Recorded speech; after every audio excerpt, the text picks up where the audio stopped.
Thanks so much for joining us. I'm Lorelei Shamayo. This is our MeWe Metaphysics and Wellness Fairs for energizing body, mind, heart, and soul. We have events throughout the Northwest and many online. We interview our practitioners and vendors so you get to know who we are before you meet us at an event. I'm excited today to be here with Jeannie Sullivan. Jeannie, it's lovely to be here with you. Thank you for having me. I'm really excited to be here. Cool. So what is it that you do? What do you offer at our events? I offer at the MeWe events readings. I am a psychic intuitive medium, and I'm also a energy practitioner. So sometimes I offer Reiki and something called Primus activation healing technique, which is great for balancing your emotions. But I typically offer psychic intuitive mediumship, and in that process I also use tarot cards sometimes, depending on what spirit wants me to say to the person who's having a reading. Well, with all these different things, like how do you end up discovering what is it that you do with someone? Do sometimes they choose and sometimes spirit tells you, and like how does that happen? Yes, sometimes they choose a lot, and sometimes they choose and spirit says that's really nice, but we're going to do something else. So I always give my clients a choice, whether that's at a fair or anywhere else. And sometimes we do a combination of things. Lots of times we'll start with tarot and then the mediumship pieces will come in. And sometimes I'm drawn or spirit is drawn to do a little energy work in that time as well. And what are the different, well, I guess just tell us more about the different ways that you practice and how did you open to all these things and how did you come to integrate them together? Yeah, what is it like for people in the session? Just what of all that do you want to explore? It was a kind of a long journey for me. I started in earnest in 1996. Usually I find that there tends to be a big event that happens, like the universe goes, hello, here we are. You're not married anymore. And you don't live in that house anymore. And here I am. And so I started the journey. I chose tarot because it was something that I knew about. It was something that I was familiar with. And I've been an empath my entire life, which means I feel everything. A lot of things that don't belong to me, but some things that belong to me as well. And like I said, tarot was something that I felt familiar with, and I kind of fell in love with it. And then a little bit after that, I started with my Reiki work. And a friend of mine said, I'm going to Vermont. I'm going to Vermont to this woman who's named Samaya. Asked her, how about if you come with me and we learn how to do Primus? And so I did that, and I absolutely fell in love with Primus. I like Reiki. It has its purpose, but I adore Primus because it just does such a wonderful job of not getting rid of, but really negating and bringing down the levels of anxiety, depression, confusion, all the things that life really throws at you. It does a really, really good job of lowering all that. And then I have done some shamanic practice. I am a Mesa carrier, which in short means I have 13 stones that I can use in my healing sessions. That's a really short version of that. And in putting that Mesa together, there wasn't blood, but there were lots of tears and lots of emotions. It was definitely heal thy healer self event that then I could bring forward for my clients. And I would also say that my energy sessions are also shamanically informed. So there's a plethora of things that I kind of pull here and there. I kind of refer to as the department store in the sky. And depending on what you're attuned to, you kind of go up and get that. Well, right now I need tarot, so I'm going to bring that, and maybe some mediumship, and maybe in a little while I'll need something else.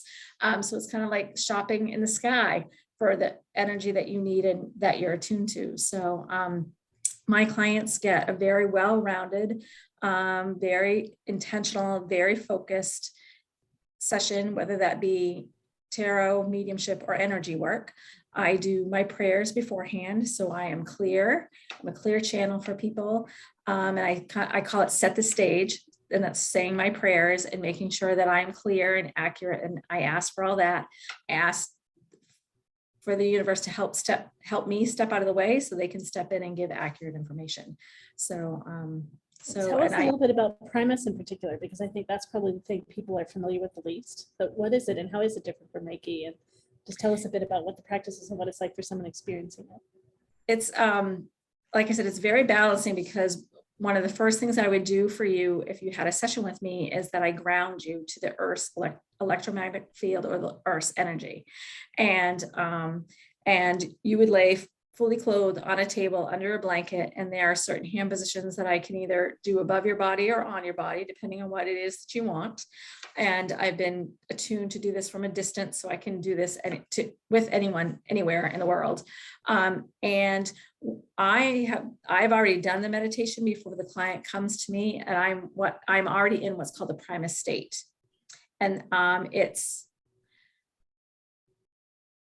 I would describe it as Reiki is kind of like a shallow river, and kind of inner tubing down that river, and it feels wonderful and you're kind of floating.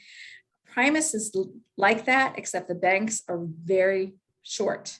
Primus is very, like I said, focused. If you come, well, when I first started, if you were coming to me and I did straight up Reiki, I could kind of chit chat with you and kind of move the energy in that. I cannot do that when I do Primus or shamanic work, for that matter, because it's so focused and so intentional, and so I'm moving energy the entire time you're on my table. I'm pushing the Earth's energy out through your head. I'm pulling the universal energy down through your head, out your feet. So I'm moving that constantly. Plus I'm clearing your energetic field too, and clearing up your aura, cleaning up your energy centers.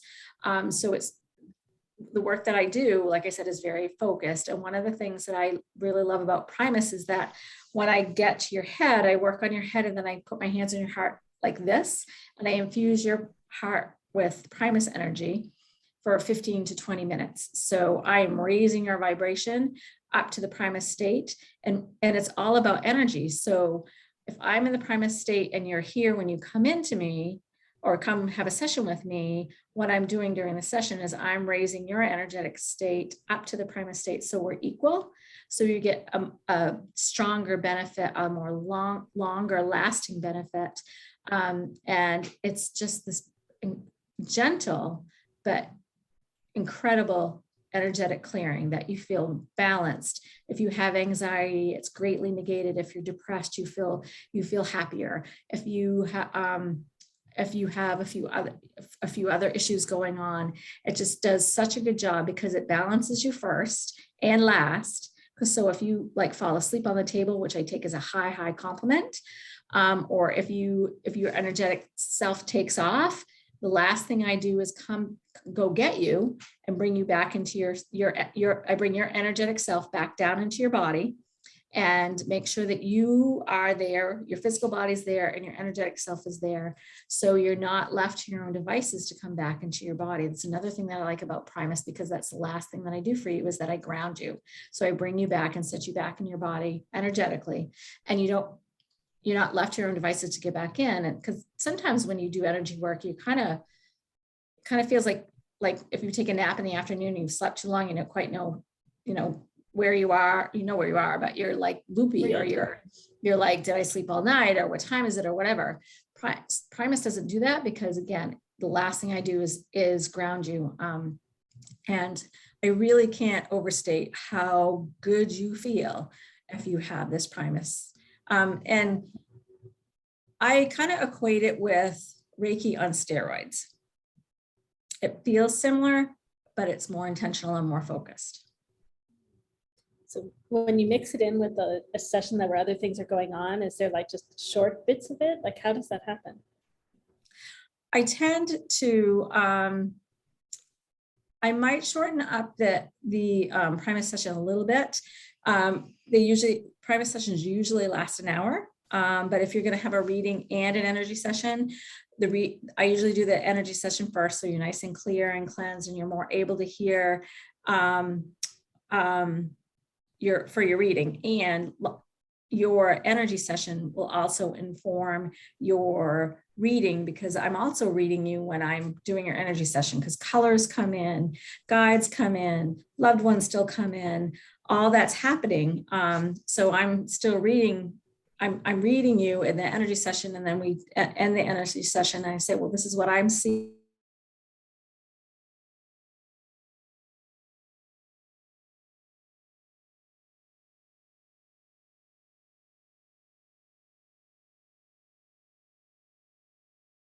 this informs the other, and they inform each other as well.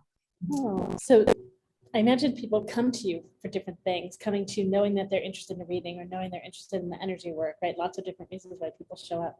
What are some of the themes, some of your favorite things to work with, or just things that's common?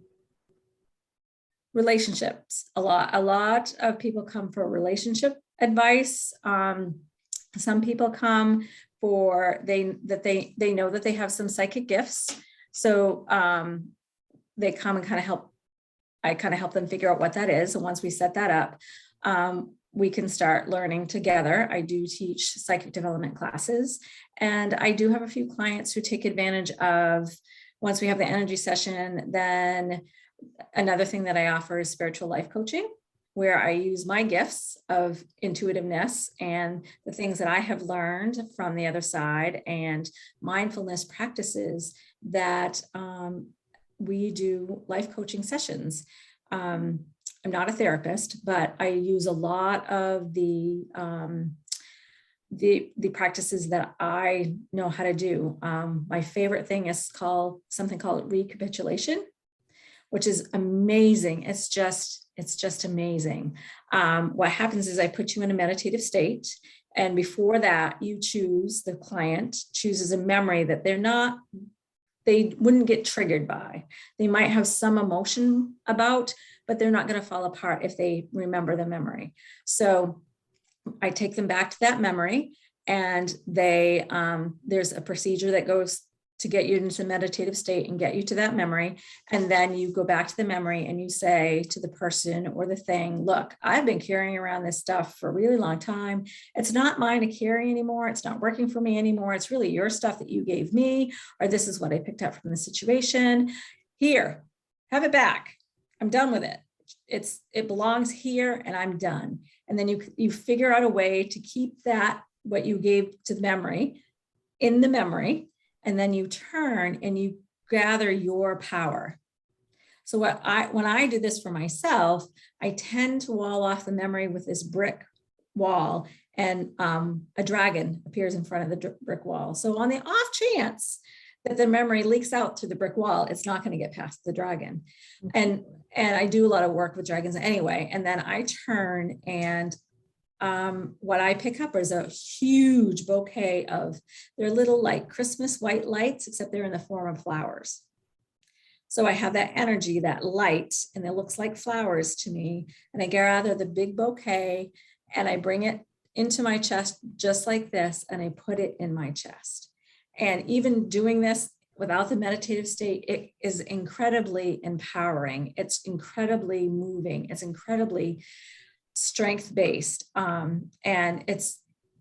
I did a session with a client this weekend, and she was crying, not because she was upset, but she was just so overcome with the love that she felt. And I've had another client say, oh my gosh, you're so strong. I'm like, no, that's not me. That's your energy. And I kept reiterating, no, that's not me. That's your energy. And she's like, wow. I'm like, no, I just kind of held space for you to be able to do this. You did all the work. So it's incredibly empowering. It's incredibly cathartic. It's completely healing for people, because you get to work through that memory, do what you need to do, and you get to take back your power that you may have lost or given away or had it taken from you. So that's one of my favorite things to do with the life coaching sessions. Great. Wow. Well, so many different things. People have so many options when they work with you. And it sounds like yes, one thing they all have in common is all these things go pretty deep. People are willing. Mm-hmm. Yes. Well, if people want to learn more about you or read more about what you do, reach out. Where do they find you on the web? I have a website. It's called heartfeltenergies.com, heartfeltenergies.com. Heartfelt Energies is also on Facebook, occasionally on Twitter, and once in a blue moon on Instagram. So there are lots of different ways that you can reach out to me. That's great. I'm excited to have you at more of our events, have everyone experience your work, and we all get to connect more as colleagues. So much fun. Yes, yes. And I have to say, I love working with you because it's so much fun and you're so organized, and it's really easy to work with you, which is, I really, really enjoy. Plus, Thank you're a you. great Yeah, person anyway. You and I both have that organizer thing. We know. Like, That's the right. things we got to That's do to hold right. the space. It's great.